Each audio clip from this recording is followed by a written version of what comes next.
Okay, here we go.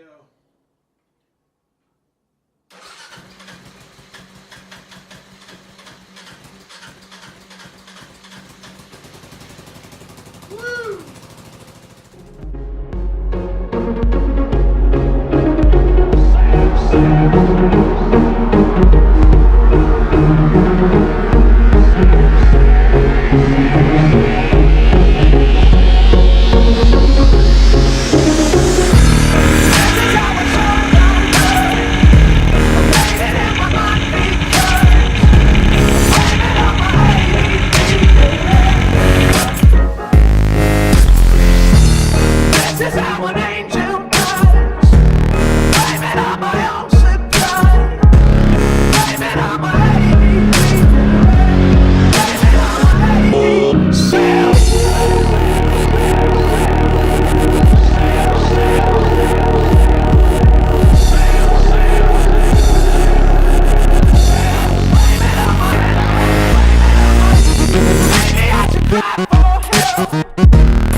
The 685 kit is in the house.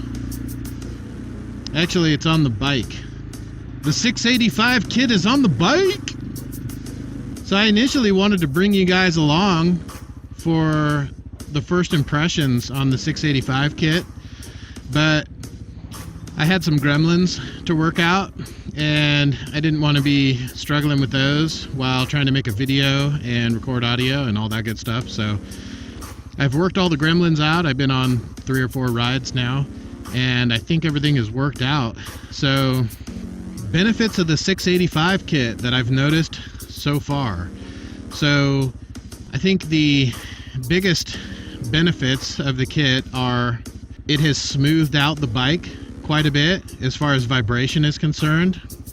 It's not burning oil anymore. This is a 08 KLR, so it was an oil burner. I was adding probably half a quart of oil every tank, so it was burning a lot of oil. That problem is now resolved, and it's added a little bit of power. And when I say a little bit, I'm probably talking about 15%. That I don't attribute completely to the 685 kit though. I did several things on this last winter. So in addition to the 685 kit, I installed the KDX jet kit. I pulled this, I can't hold 3 fingers up, fat stubby fingers. Okay, there we go. 685 kit, KDX jet kit from Eagle Mike. Pulled the snorkel out to give it some more air. Did the MC mod where you advance the exhaust timing by 1 tooth. And late last season I put on the Leo Vinci X3 muffler.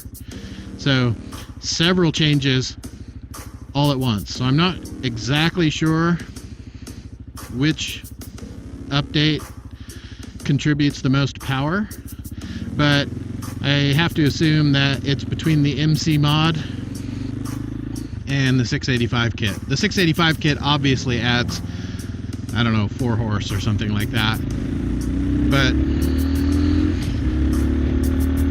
definitely more power. I was out on the highway the other day and passed a couple of people, and it's nice to be at 65 miles an hour or so and be able to quickly move out and around somebody on a KLR. That's like unheard of. It's usually like this. Come on, baby, come on, you can do it. And then you get around them and then you go. I can get out and around people a lot quicker now, so I very, very much appreciate the extra horsepower, but my specific aim was to handle the oil burning issue and to smooth the bike out a little bit. So those have been accomplished. Gremlins that I ran into that I had to work out, let's talk about that. So the first issue that I ran into was not so much of an issue with the 685 kit or anything related to that, just more along the lines of I'm not a mechanic, and so I think some of my deficiencies in that area reared their head. And so overall, I would say, since I'm not a mechanic, I think pretty much anybody could do this upgrade. It's not really that big of a deal. The problems that I ran into were just because of my own lack of experience and lack of understanding for how to turn a wrench. One of the big issues that I ran into was I stripped out the threads on the valve cover. It calls for 55 inch-pounds. My torque wrench is in foot-pounds, so I put it at 4 foot-pounds and stripped it out. So that was just kind of lame. Had to drill it out and helicoil it. Fix that issue. The other thing I struggled with was an electrical issue. I wasn't getting a spark when I first tried to start the bike. It turned over, no spark. I had pinched a wire in between the triangle brackets that connect the engine to the frame. So I had to peel that out and solder it back together and shrink wrap it and electrical tape for good measure, and good to go there. So the last thing I struggled with was I went through three head pipe gaskets. Just could not get it seated right. So what I ended up with was a backfire coming out of the tailpipe, and it was super annoying, and I just could not get it to seat right. The head on this bike it's kind of grooved out for the head pipe gasket. It's a copper crush gasket, and it sits down in there nicely into the groove, but the problem is that the head pipe doesn't come straight into that. It comes into that, so if this is the gasket, the head pipe comes in angled just a little bit like that, and it's an oval gasket, so the angle matters.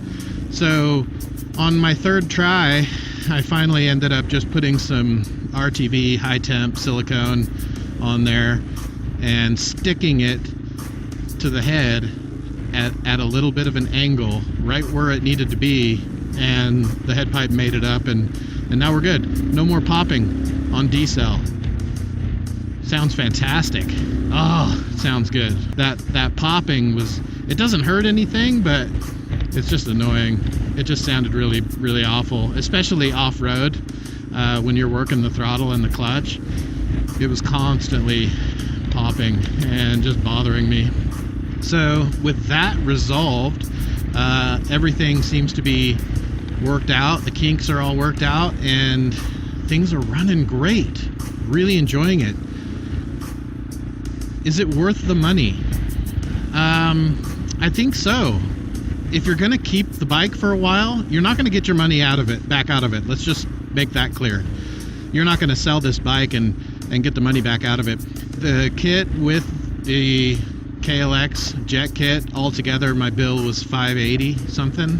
You're not going to get that back out of it. I think without the KLX jet kit, which you might as well do both at once since you're taking everything apart, but I think it was about $540 without the jet kit.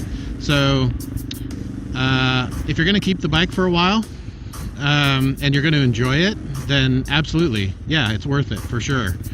It's a whole different bike. So, but if you're, not planning on keeping it for, more than the next few years at least, then maybe not. Maybe it's not worth it. You can enjoy the KLR just as much without it. You can just enjoy it a little more with it. So that's it. That's my update on the 685 kit. Subscribe if you're new for more dual sport content. Like if you like it. God bless. We'll see you on the next one.